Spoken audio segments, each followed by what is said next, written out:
পরীক্ষা নিয়ে দান করার ব্যাপার। যারা মক্কায় জায়গা জমি রেখে চলে এসেছিলেন তারা বুঝতেন যে আমরা চলে যাওয়ার সাথে সাথে জায়গা জমি বেদখল হয়ে যাবে। আমাদের দেশে গেট দখল হয়ে যায় না, গেরে মাছ আছে মেরে ফেলা, ওরা আসবে না, আমার আসবে না, আসতে পারো না, বুঝলে সব বাড়ি ছাড়া মেরে ফেলা। কি আমি কারো কথা করছি না, বুঝে নেন, এত সোজা হিসেবে।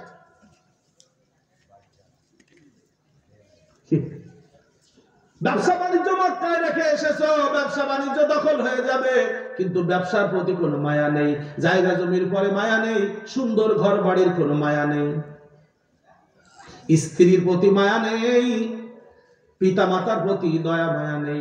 না, দয়া মায়া সবটার উপরে ছিল, কিন্তু তার চেয়ে বেশি দয়া মায়া ছিল আল্লাহর ভালোবাসা, রসুলের ভালোবাসা, আল্লাহর দিনকে বিজয়ী করার ভালোবাসায় তারা ওই 8টা জিনিসকে ব্যয় করেছিলেন ওদের জন্য। আর এটাকে ভালোবাসার কারণে আল্লাহ তাআলা বললেন বিজয় দিয়ে দিলাম। আপনারা পরীক্ষা দেবেন কি? কথা পরীক্ষা দেবেন কি? দেবেন কি? আল্লাহ পরীক্ষা কেন করলেন? আপনি যে কেন ইসলামের জন্য দান করবেন ভালো করে শুনে নেন। আপনি যদি নিজের হালাল পয়সা ইসলামের জন্য দান করেন, তাহলে আর একজন যদি আপনার কাছে কোনো আমানত রাখে, তাহলে সেটা আপনি মেরে দিতে পারবেন না। ও ইমানদারেরা, তোমরা মক্কায় যখন নিজেদের মাল রেখে এসেছো, তখন মদিনায় জনগণের গমের বস্তা মাথায় উঠায় দিলে ওইটাই বোমা মেরে একদম পেটের মধ্যে জামার মধ্যে ভরে রাখতে পারবা না। কারণ যারা ঈমান রক্ষার জন্য মক্কায় সম্পদ রেখে এসেছো, তারা মদিনায় সম্পদ চুরি করে ঈমান নষ্ট করতে পারো না। তোমরা যারা হালাল স্ত্রী বাড়িতে রেখে এসেছো, মক্কায় রেখে এসেছো ঈমান রক্ষার জন্য, রাস্তায় সুন্দরী নারী দেখলে তোমাদের তাদের প্রতি খারাপ নজর যাবে না, কারণ খারাপ নজর দিলে ঈমান নষ্ট হয়ে যাবে। যারা ঈমান রক্ষার জন্য বউ ছেড়ে এসেছে বাড়িতে, তারা মদিনায় এসে কোনো মহিলার দিকে খারাপ ভাবে তাকাতে পারবে না। এটা পরীক্ষা। আপনারা কোনো পরীক্ষা দিচ্ছেন না? কথা কয় না। তাহলে আল্লাহর রাস্তায় কি দিতে হবে? সব থেকে প্রিয়, ভালো না? আল্লাহ ভালো বলেন, বলেন প্রিয়। প্রিয় কি?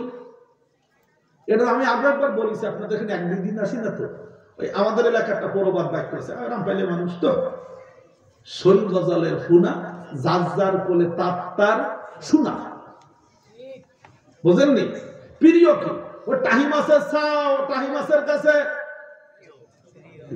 খাইলো মাছের সব খাইলো মাছের তো। হ্যাঁ, গেছিলাম দিনাজপুর খানসামা থানায় মাহফিল করতে, গল্প না বললেই হবে না।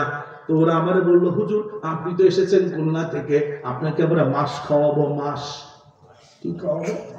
মাছ খাওয়াবো। তা আমি বললাম যে কি মাছ খাওয়াবেন আমাকে? তো বলে যে সন্ডাল মাছ খাওয়াবো, সন্ডাল মাছ। আমি চিন্তা করলাম যে মা সামি'তু ফি হায়াতি হাদাল ইসম, আমি আমার জীবনে এইরকম কোনো মাছের নাম শুনিনি। তো আমি বললাম যে ভাইজান মাছটা আনলে আমাকে একটু দেখাবেন তো? হ্যাঁ দেখাবো। ওর ভাষাটা এরকম খানিকটা নরম টাইপের। তো এবার আমি একটু ঘুমায় গেছি, কারণ আমি সফর করেছি দিনাজপুর মানে এই জায়গায় না, খুলনা থেকে বেশ লম্বা সফর। যাই আর কি ঘুমাচ্ছি, তখন ওই মেম্বার সাহেবের বাড়িতে আর কি আপনার। তো মেম্বার সাহেব গিয়ে আমার মাথায় আর দিয়ে বলছে যে হুজুর মাছ দেখবেন না? মাছ? বলে হ্যাঁ মাছ তো দেখবো, গোসলও করবো, মাছও দেখবো। ঠিক আছে, আচ্ছা। তো আমি গেলাম, গিয়ে দেখি যে উঠোনে এই ছোট ছোট কাটা খাদ্য মাছের ছাল ওই ফেলা না পাতিছে। তার বললাম যে ভাইজান এটা কি মাছ? তো বলে ওই যে বলেছিলাম সন্ডাল মাছ। সন্ডাল মাছ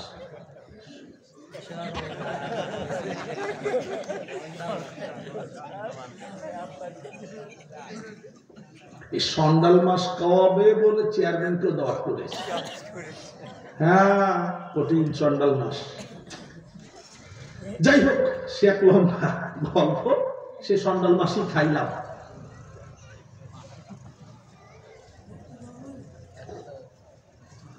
আপনারা কি আমার কথা কিছু বুঝতেছেন? গজাল মাছের পোনা দেখতে লাল, ঠিক আছে না?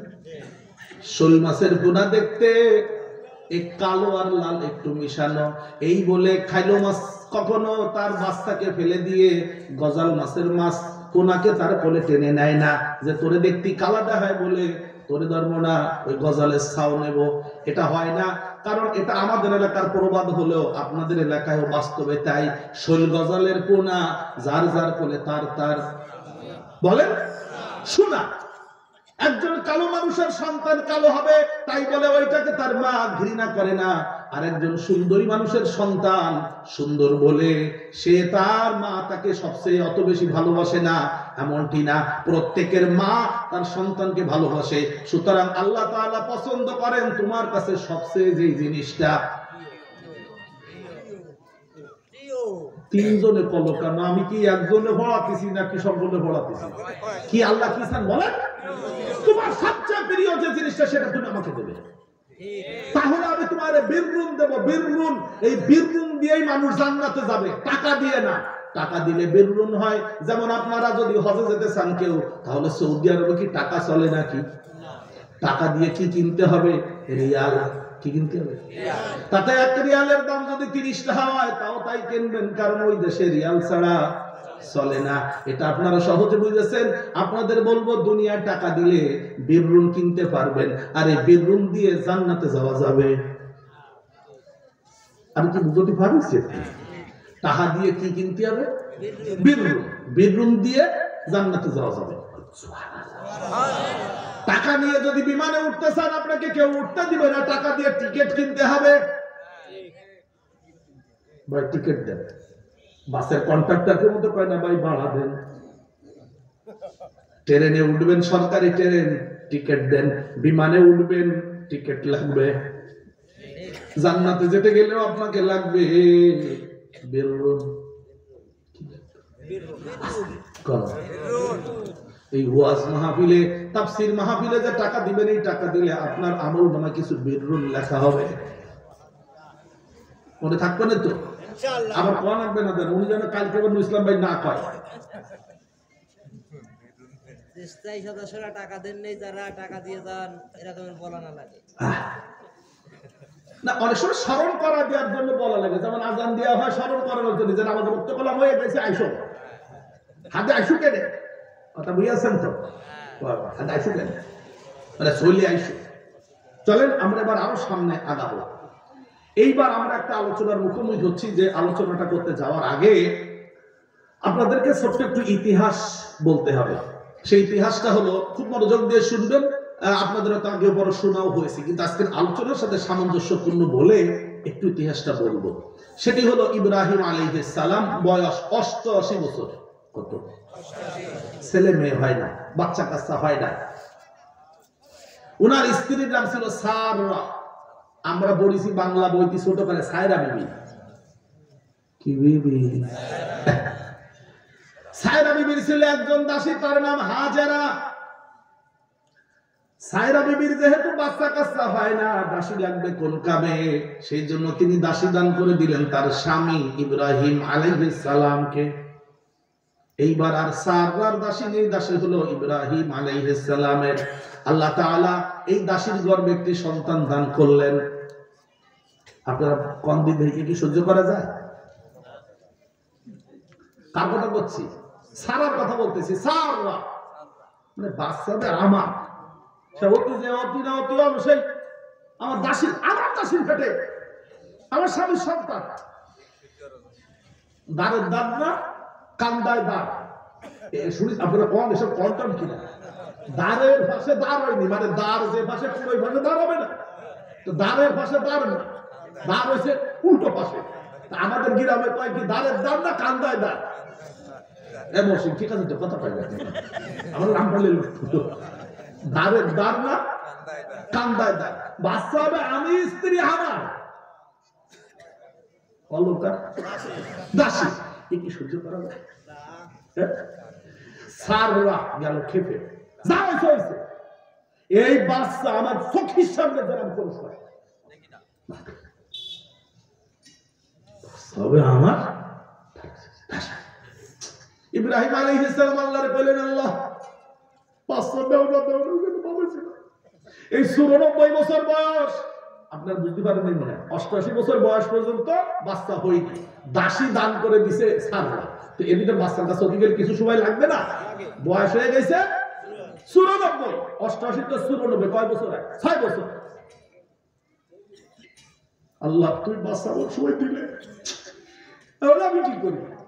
আল্লাহ বললেন, ইব্রাহিম তোমার ওই বাচ্চার মাকে নিয়ে একটা উটের পিঠে আরোহণ করবা, কিছু মাল সামানা প্রাথমিক যা লাগে সেটা নেবা। জিবরিল আমিন উটের পথ দেখায় নিয়ে যাবে, যেখানে গিয়ে উট থেমে যাবে সেখানে তোমার স্ত্রী আর সন্তানকে নামায় দিয়ে তুমি আবার এখানে ফিরে আসবে। সেই নির্দেশ অনুযায়ী ইব্রাহিম আলাইহিস সালাম তার সন্তান ইসমাইল, তার আম্মা হাজেরা আলাইহিমুস সালামদেরকে একটা উটের পিঠে উঠায়া রওনা দিলেন। এই সময়ে ইরাক থেকে মক্কা পর্যন্ত প্রায় মরুভূমির পথ পাড়ি দিয়ে 3000 মাইলের উপরে লম্বা পথ। জিবরিল আলাইহিস সালাম পথ দেখায় আঁকাবাঁকা পথ দিয়ে এনে নামায় দিলেন কাবা ঘরের সামনে। কিন্তু কাবা ঘর তখন মাটির নিচে, অর্থাৎ বালু চাপা পড়ে গেছে, কাবা ঘরের পুতা মাটির নিচে, ওখানে রেখে ইব্রাহিম আলাইহিস সালাম এবার ফিরে যাচ্ছেন। একদিনই কিন্তু আসেননি, অনেক মাস, কয়েক মাস লেগেছে। যখন ফিরে যাচ্ছেন তখন হাজেরা গিয়ে সামনে দাঁড়িয়ে বললেন, আপনি আমাদেরকে এভাবে বিজন মরুভূমিতে, জনমানবহীন মরুভূমিতে রেখে চলে যাচ্ছেন কেন? ইব্রাহিম আলাইহিস সালাম কোনো উত্তর দিতে পারলেন না, কারণ উত্তর দিলে তার চোখ দিয়ে পানি পড়ে যাবে আর কান্না বেরিয়ে আসবে মুখ দিয়ে। কথা না বলে চুপচাপ দাঁড়িয়ে আছেন। বেশ কয়েকবার জিজ্ঞেস করার পরে হাজেরা বললেন, আল্লাহু আমারাকা, আল্লাহ কি আপনাকে আদেশ করেছেন আমাদেরকে এইভাবে মরুভূমিতে রেখে যাওয়ার জন্য? ইব্রাহিম আলাইহিস সালাম মুখ দিয়ে উত্তর না দিয়ে মাথা দিয়ে উত্তর দিলেন। বুঝেছেন নাকি আপনারা? তিনি তার মাথা কাত করে উত্তর দিলেন। যখন এমনটি ঘটলো তখন হাজেরা বললেন, ইদান লা ইউদিউনাল্লাহ, যদি আল্লাহ আদেশ করে থাকেন আপনাকে, তাহলে ইযহাব আনতা, আপনি চলে যান, আল্লাহ আমাদেরকে ধ্বংস করবেন না। বিজন মরুভূমি, কোনো মানুষ নেই, জন নেই, খাদ্য নেই, খাবার নেই, কিছু নেই, সেখানে রেখে যাচ্ছেন। ওই মহিলার পেটে আল্লাহ সন্তান দিচ্ছেন কেন একটু আপনারা বুঝে দেখেন, কত মজবুত কথা। ইযান লা ইউদিউনাল্লাহ, যদি তাই হয় তাহলে আল্লাহ আমাদের ধ্বংস করবেন না, ইযহাব আনতা, চলে যান। ইব্রাহিম আলাইহিস সালাম এইখান থেকে উটের পিঠে সাফা পাহাড়ের পাশ দিয়ে ঘুরে পেছন থেকে এসে জাবালে আবু কুবাইস, যেহেতু আমার হজ করার সুযোগ হয়েছে, কাবার পাশে, কাবার দরজা আর সাফা পাহাড় মুখোমুখি, আমাদের বাংলাদেশ থেকে একদম এই সোজা কোণে কাবার দরজা, সাফা পাহাড় একই সাথে লাগানো আমাদের দেশ থেকে। ইব্রাহিম আলাইহিস সালাম জাবাল আবু কুবাইসের গোড়ায় যখন গেলেন তখন টান খাচ্ছে। কিসি টান খাচ্ছে? মায়া। 94 বছর বয়সে বাচ্চা। বুঝতে পারতেছেন তো আপনারা? প্রথম যখন আপনাদের বাচ্চা হয়েছে, স্ত্রী শ্বশুর বাড়ি সংবাদ পাইছেন, দৌলতি কেউ এসে কইছে তোমার একটা সোয়াল হইছে, ভাবি দেখতে জাতি কইছে। মোবাইলের যুগ না ও দাদারা, সেই সময় কিরাম ঠিক দিল একটু দেখেন দিদি, মনে হয় খাল পার হয়ে যায়, ফেলে নিয়ে উড়ে হেলিকপ্টার দিয়ে লাভ দিয়ে যায় বড়ি। আমার সোয়াল হইছে, আমি বাবা হয়েছি, সন্তানের চেহারা দেখার জন্য ব্যাকুল। এই বাচ্চা গিয়ে কোলে টোলে করে একদিন 2 দিন থাকে, ফিরে বাড়ি আসার সময় কি যে দেখলাম। তুমি বাড়ি যাবা না? আমি বাড়ি যাবো কি, আমি অসুস্থ না? ঘটিছে কিনা? ইব্রাহিম আলাইহিস সালামের টান খাচ্ছে। জাবালে আবু কুবাইসের গোড়ায় দাঁড়িয়ে আল্লাহর কাছে দোয়া করলেন। সেই দোয়া আল্লাহ তাআলা সূরাতু ইব্রাহিম নামে একটা সূরা আছে কোরআনের 14 নম্বর সূরা। কত নম্বর সূরা? 37 নম্বর আয়াত, 38 নম্বর আয়াত, 39 নম্বর আয়াতে আল্লাহ ইব্রাহিম আলাইহিস সালামের দোয়া কোরআনে লিখে দিয়েছেন যেন কিয়ামত পর্যন্ত মানুষেরা সেই দোয়ার কথাটা বুঝতে পারে। রব্বানা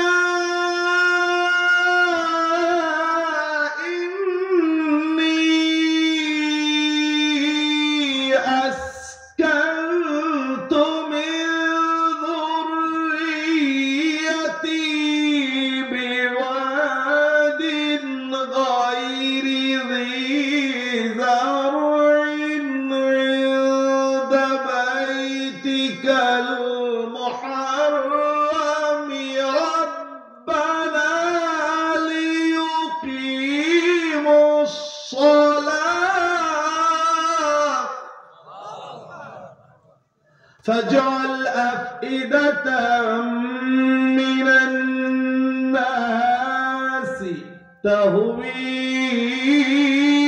إليهم وارزقهم من الثمرات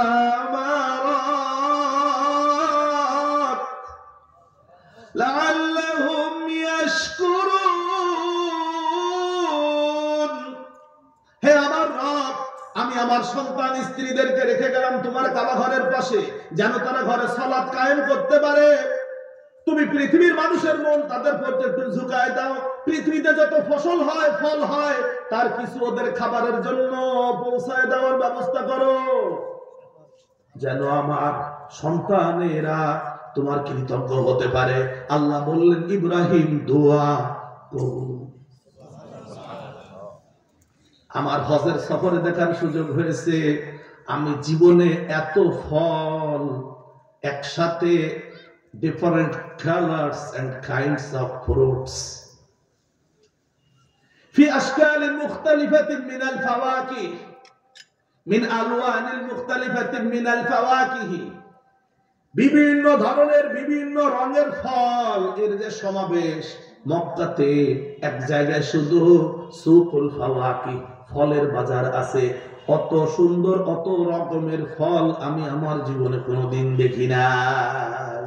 I have never seen in my life. আমার জীবনে আমি এত ধরনের রঙের ফল দেখি নাই। ওরে ফল! আপনারা ডালিম দেখেছেন, একসাথে একটা ডালিমের ওজন কতটুকু দেখেছেন? কোন একটু কোন না, কোন না যে কোন 5 কেজি করে ফেলেন, অত বড় না। পনে 2 কেজি থেকে 2 কেজি ওজনের একটা ডালিম বাজার। একটা আম্বর খেজুর এই দেখেন আমার আঙ্গুলে এরকম মোটা, প্রায় কাছাকাছি বিঘাতের মতো, এইখান থেকে এই পর্যন্ত লম্বা।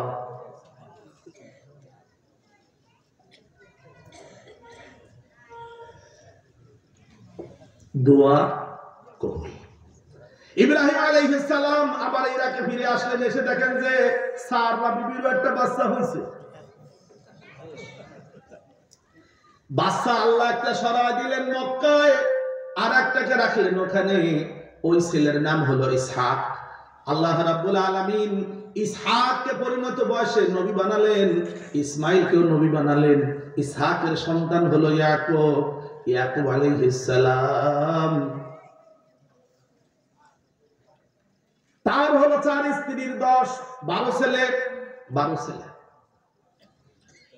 এই ইয়াকুব আলাইহিস সালামকে আরবিতে বলা হয় বানি ইসরাইল বলা হয়। ইসরাইল, ইয়াকুব আলাইহিস সালামের নাম ইসরাইল, তার আঞ্চলিক ভাষায় ইসরাইল।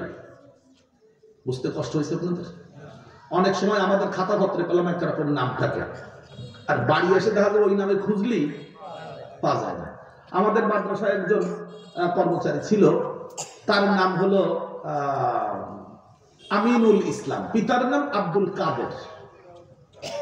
এখন সে অসুস্থ, বাড়িতে একটা মারামারি হয়েছে, মারামারিতে তাকে অসুস্থ হয়ে পড়েছে। যাই হোক, তো মাদ্রাসা সংবাদ আসার পর আমাদের কিরানি উনারে পাঠাইছে ওই ঠিক ঠিকানা দিয়ে। আর ওখানে যে দোকানে বসে মানুষের কাছে আপনাকে এই এলাকায় আমিনুল ইসলাম পিতা আব্দুল কাদের এই নামে,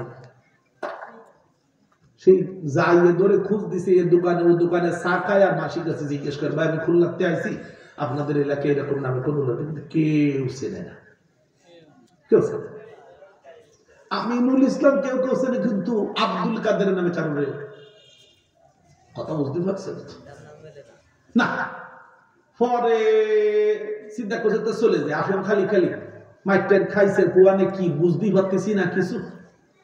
তো এক সাত দোকানে বসে তারপরে করছে চাচা জান এই নামে কি কোন লোক রেখেছেন? তো সে আমিনুল ইসলাম, ওর বাপের নাম কাদের কিনা আব্দুল কাদের তা তো আমি জানি না, তা আমার এলাকার লোকেরা কেদার কেদার করে ডাকতো, সেই লোক কিনা তা করে কিনা কেদার।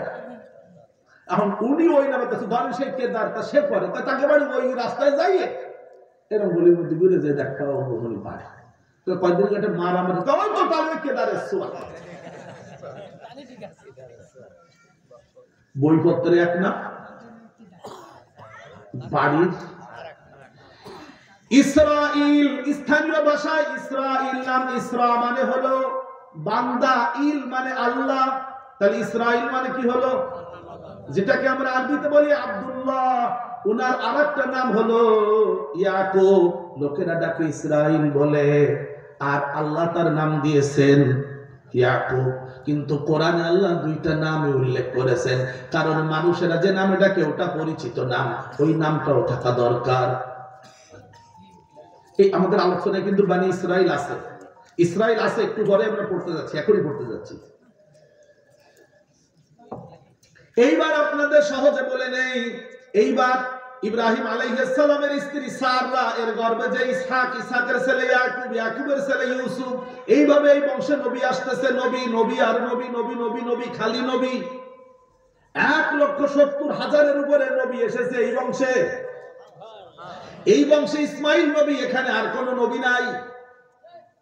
কষ্ট হয়েছে? কষ্ট হয়েছে? এইবার আল্লাহ রাব্বুল আলামিন এই বংশে শেষ নবী হলেন ঈসা আলাইহিস সালাম। কি নবীর নাম?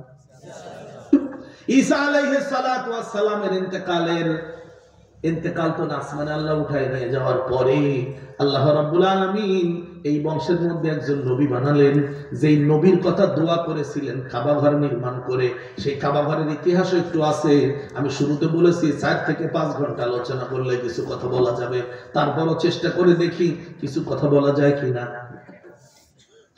এই বংশে আল্লাহ তাআলা একজন নবী পাঠালেন, আপনারা কি কিছু বুঝেছেন?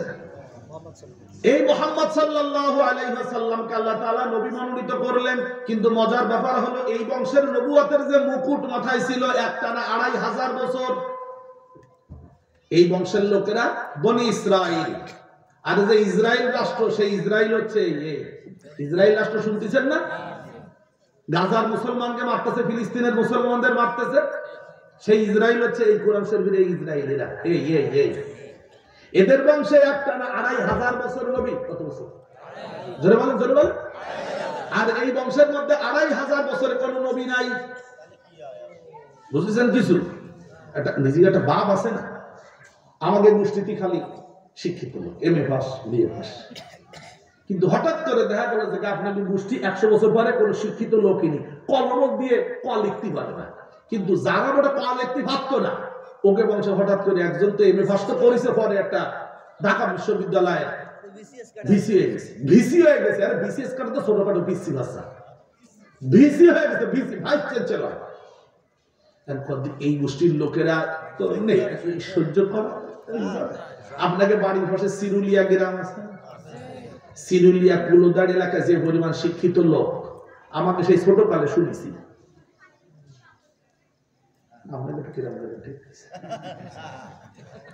একটু ঠিক দিয়েছে, আপনারা অত শিক্ষিত না, আপনারা রাখবেন। আপনাকে এই এলাকায় এত শিক্ষিত ছিল না যত সিরুলিয়া গ্রামে শিক্ষিত ছিল। স্বীকার করেন আর না করেন, আমি যদিও সব খবর না রাখলে কিছু কিছু কিন্তু রাখি। আমি কোন ভুল তথ্য দিয়েছি? ওই অঞ্চলের মানুষের কিন্তু অনেক শিক্ষিত। তখন ওই কুলোদারি বন্ধ না নৌকোয় পার হয়ে যাত্রা ঘুরতে উঠে তারপর ওই বড় যাত্রা ওরা।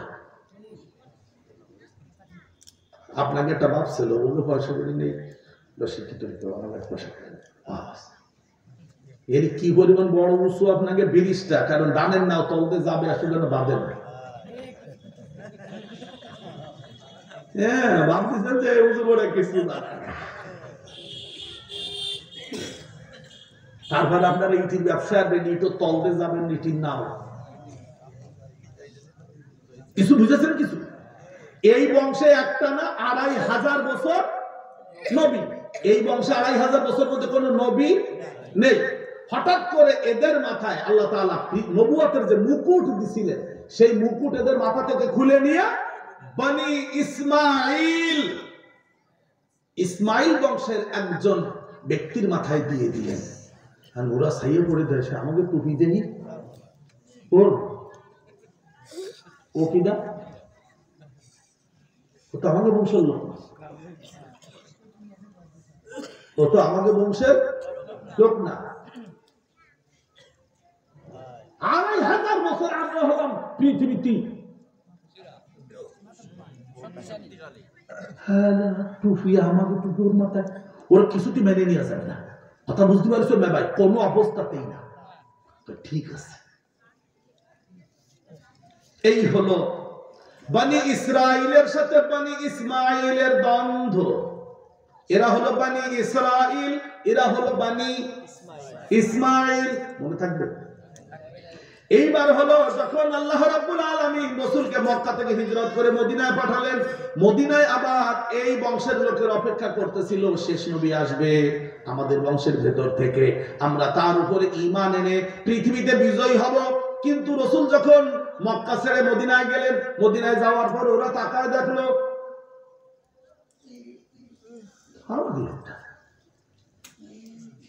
যদি ওই বংশের লোক, ওরা হারানোর মুসি ছিল,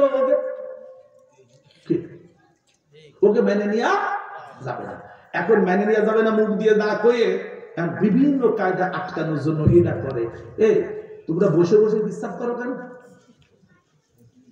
দেখেন কোথায় আঘাতটা, কোথায় মানে হিংসাটা কোথায়।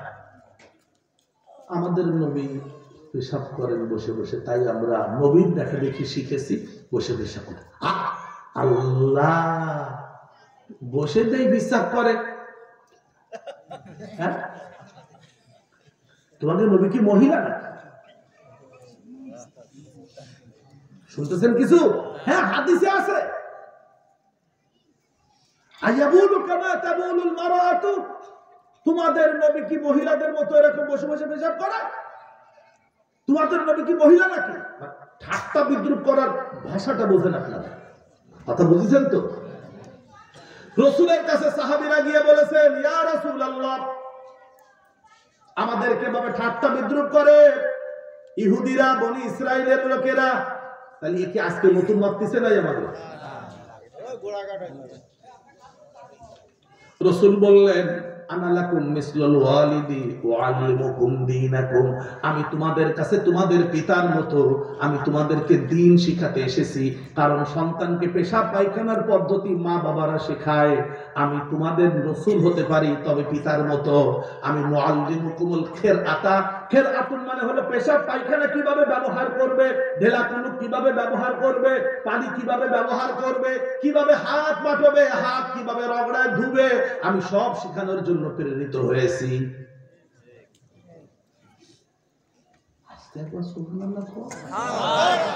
কেন সুবহানাল্লাহ করো? কমেন্ট না একটু শুনুন, করো কই দিন, কই একটু কই। মানুষের দেহ থেকে যত নোংরা জিনিস, ময়লা আবর্জনা, জীবাণু, ভাইরাস বের হয়, তার দুইটা পথ, একটা হলো পেশাবের রাস্তা, আর একটা হলো পায়খানার রাস্তা দিয়ে। ১০০ ভাগের ৯০ ভাগ বের হয়, পেশাবের রাস্তা দিয়ে ১০ ভাগ বের হয়। বিশেষ করে জীবাণুগুলো মলদ্বার দিয়ে যখন বের হয়ে যায়, এর মধ্যে কৃমির ডিম থাকে আর অসংখ্য রোগের জীবাণু থাকে, যেটা দেহের ভেতর থেকে কিডনি সেকে সেকে, পাকস্থলী সেকে সেকে বের করে দেয়। আপনি যখন মলদ্বারে পানি ব্যবহার করার জন্য হাত দিলেন, ওই যতই ঢিলাকুলুক ব্যবহার করেন, ওখানে কিন্তু কিছু জীবাণু লেগে থাকে, ঠিক আছে তো? আপনি যখন পানি খরচ করলেন, মলদ্বারে হাত দিয়ে, ডান হাত দিয়ে বদনায় পানি দিয়ে যখন ঢেলে দিলেন, তখন আপনার হাতে ওই জীবাণুগুলো এসে লাগলো। এত সূক্ষ্ম, এত ছোট যে আপনার চোখে তো দেখা সম্ভব না। ইলেকট্রনিক মাইক্রোস্কোপ দিলে দেখবেন যে হ্যাঁ, এর মধ্যে অসংখ্য জীবাণু দৌড়াচ্ছে। আপনার হাতের রেখার ভিতরে এত সূক্ষ্মভাবে গুলো গিয়ে লুকিয়ে থাকে, যেটা আপনি পানি দিয়ে ধুইলে যায় না। রাসূলুল্লাহ সাল্লাল্লাহু আলাইহি ওয়াসাল্লাম আল্লাহর ছাত্র, জিবরিলের ছাত্র। রাসূল সেজন্য পানি ব্যবহার করার পরে, পানি খরচ করার পরে আমরা যেটা বাংলায় বলি সুসা, কি কই? সিসিআই। হাসলেন কেন জানেন? আপনারা হাসেন, আপনারা জানেন না তাই। সুসা এই শব্দটা বাংলা নয়, এটা ফার্সি শব্দ। সুসা কি? জোরে বলেন। সুসা মানে ধোয়া। সুসা মানে সুসিদান ধোনা সোয়া মাস্টার ফিউজ, এই নামে একটা বই আছে, কওমি মাদ্রাসায় পড়ায়। মাসদারে ফিউজ, ফাইয়া ওয়াও দা ফিউজ। আমি মাসদারে ফিউজ পড়েছি, মুখস্থ করেছি। কথা বুঝেছেন? সুসিদান ধোনা সোয়া, ধোয়া, সুসা। এই শব্দটা ফার্সি, যেহেতু বাংলাদেশ না, ভারত উপমহাদেশে মোগলরা শাসন করেছে 3-4 বছর। কত বছর? 800 বছর। কত বছর? ওরা আমাদের ঘরের রান্নাঘরটা সব জায়গায় সব ফার্সি দিয়ে শিখে ধুয়ে গেছে। আমাকে মারা ভাত রান্নার পরে, আড়ির কান্দার পরে একটা ন্যাকড়া ভিজে তারপরে এরকম মশে। আপনারা বলেন তো ওটার নাম কি? 10 মাইল। 10 মাইল কোন জায়গাটাই আপনারা জানেন না, আজকে শুনে নেন। দস্তে মল, দস্ত মানে হলো হাত, মল মানে হলো ময়লা। হাত দিয়ে যে ন্যাকড়া দিয়ে ময়লা মোছা হয়, এই জিনিসটার নাম হলো দস্তে মল। এইটা দস্তে মল বাংলায় হয়ে গেছে 10 মাইল। পেশ আপ, পেশ আপ মানে পেশ মানে সামনে, আপ মানে পানি, সামনে দিয়ে যে পানি পড়ে তার নাম পেশ আপ। আপনারা সুন্দর করে বাংলায় এইটা বলতে পারেন না, বাংলার উচ্চারণ হলো প্রস্রাব। আপনারা সব বলে কেউ না ফিসাব। ফিসাব কোনো বাংলাও না, ফার্সিও না, আরবিও না, হিন্দিও না, কোনো ভাষা না। এটা আমরা বুঝে ফেলাইছি। বরং আমরা যদি বলি মুতা, এই শব্দটা হলো উর্দু। শাসিদান মত না শাসাদ। আমি কি ভাষা পড়াচ্ছি নাকি আপনাদের? কিছু বুঝতেছেন আপনারা? কি এই সুসার এতগুলো কথা কয়ে ফেলাম, আরো যদি কইতো আপনারা শেষে কান্দা কাটিয়ে আনবেন না। ওরে মেহমান বেড়াতে গেলেই আর দুয়ার জন্য ওই যে এরকম গোল করে এরকম একটা, হ্যাঁ, সিলুনসি নেহা পড়া। চিলমুসি ফার্সি শব্দ হলো চিলমুসি, চিলমুসি। ফারহান্দে রাব্বানি একটা লুগাত আছে উর্দু ফার্সির, ওটা আমার মুখস্থ করা আছে। ওখানে লেখা আছে চিলমুসি, চিলমুচি, সিলুনসিনা। কি শব্দটা? এখন আপনার যদি ভাষা পড়ে তো তাফসীরে পাবেন না। খাও। রাসূলুল্লাহ সাল্লাল্লাহু আলাইহি ওয়াসাল্লাম মাটিতে হাত মারতেন, হাত মেরে এরপরে হাত কি করতেন? কথা পাই না, রগড়াতেন। এটাও ফার্সি শব্দ। সেটকানো হলো বাংলা। বুঝতে পারছেন? কসলানো বাংলা, তোটা কাপড়, কসলা হলো কাপড়, আর সেটকা হলো